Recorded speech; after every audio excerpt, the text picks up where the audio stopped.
here we are, Donkey Kong Jr., one of the three launch games for the Famicom in 1983, and one of the Pulse label games. Can also be had for very cheaply if you want to find a copy for yourself. And of course, this came up because the original arcade version was released this past holidays by Hamster.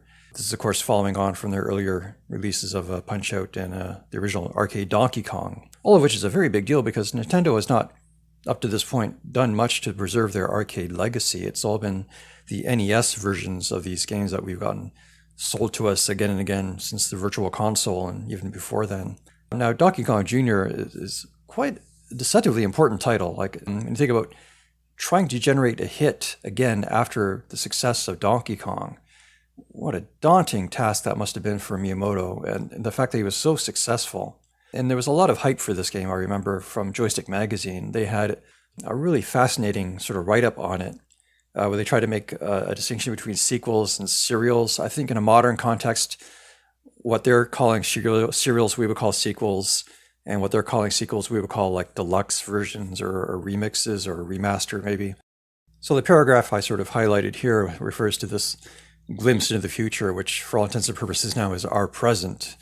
So even leaving aside this distinction between serial and sequel, what they've said here is certainly spun true. The idea that Donkey Kong Jr. is somehow the spiritual predecessor to something like Destiny 2 is palpable. It's real. It's amazing to think about.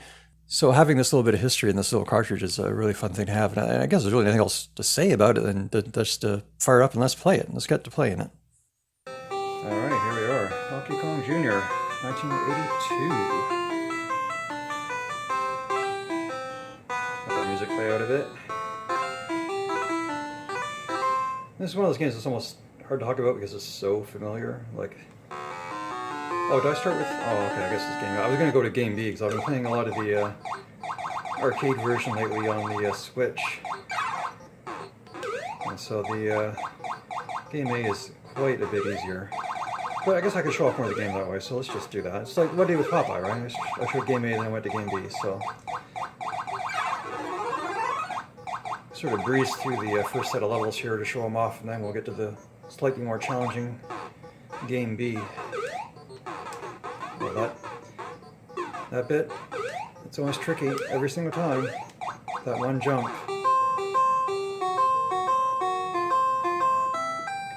I guess this is one of the cases where I have to apologize a little bit for any inconsistencies with the sound, since I'm playing on the retro bit. With a game so familiar like this, any differences in the music and the sound is going to be really noticeable.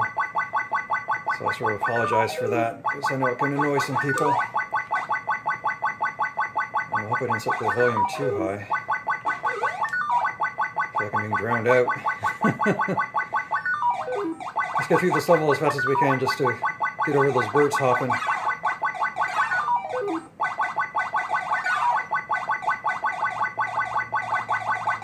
It's amazing how much more of a breeze this is compared to the arcade version. That was...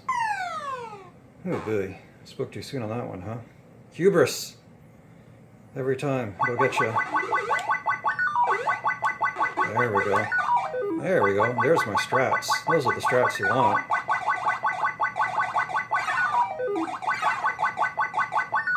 Oh, God almighty! Oh, I'm embarrassing myself now. I'm this close to resetting. Starting again.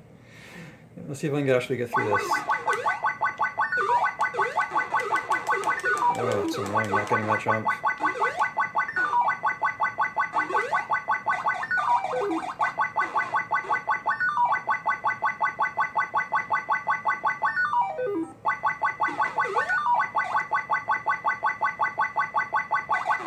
So this was a pretty good Game & Watch version of this as well, really. That's I never played the physical Game & Watch version of this, but I played it on the, I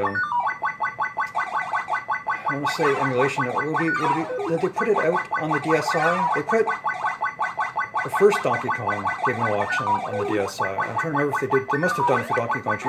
I'm sure that's how I played it. It's been a while. I wish I could remember. There we go. My favorite level. Or at least the best sort of music sound effects going on. It's kind of perfect.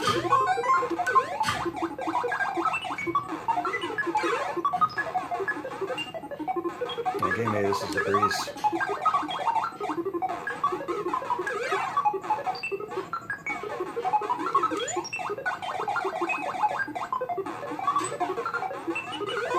Easy peasy.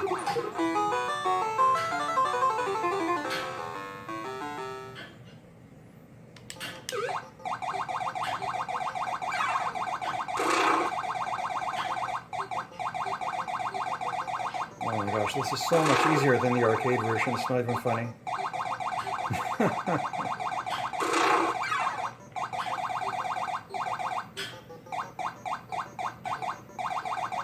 Look at this. Speed runs.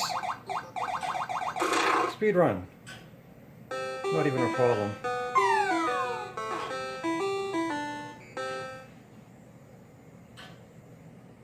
Alright, second loop.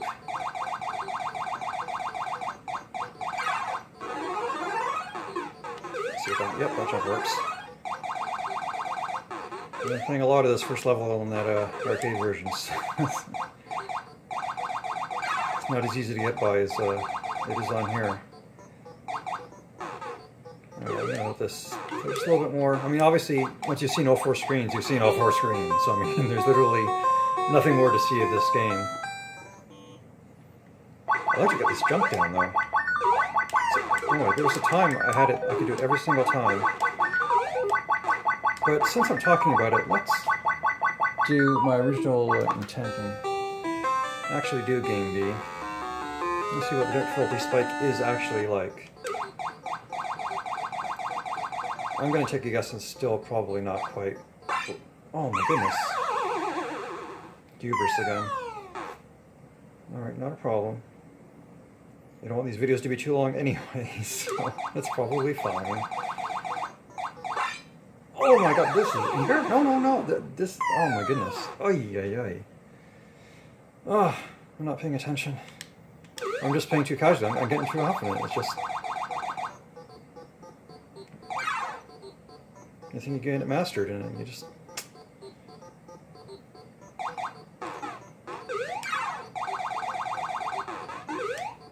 It's not even a fair show-off of difficulty, because those are both just stupid errors on my part. It's not like the game was that hard, it was just dumb.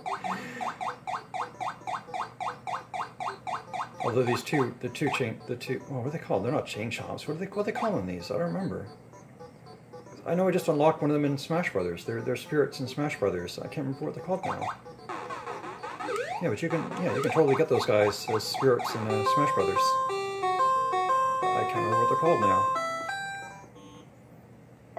Okay, let's see if I can actually do this jump. Gaia!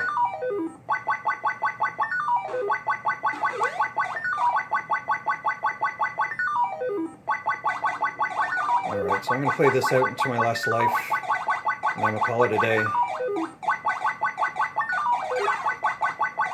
Which I'm giving credit. I mean, at least for this, they got all four boards in the game instead of like Donkey Kong, where you only got the three. And there's definitely a lot more going on in this game too, so that sort of benefits from them having programmed the original game in-house instead of outsourcing it like they did with the original Donkey Kong.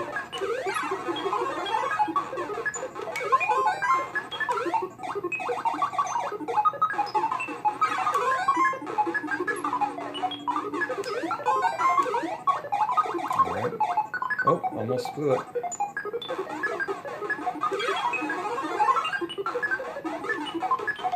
Go down. What are you doing? There we go.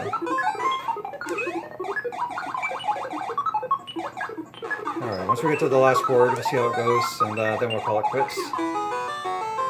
This is still really fun. I mean, it's actually fun because it's easier than the arcade version I've been playing lately on the Switch. Which isn't to say that's not fun, but I have a harder time getting further in that game than I can on here, that's for sure.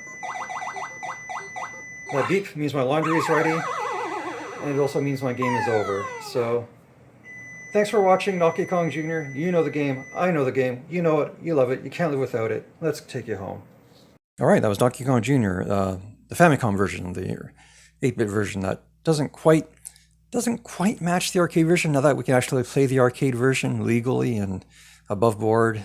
But it's still, it's a really good conversion nevertheless, and you can certainly get further in this game than you could probably in the arcade version, at least for me anyway. So yeah, what a fun game to play, great thing to have, and thanks for watching this video. Hopefully I'll catch you next time.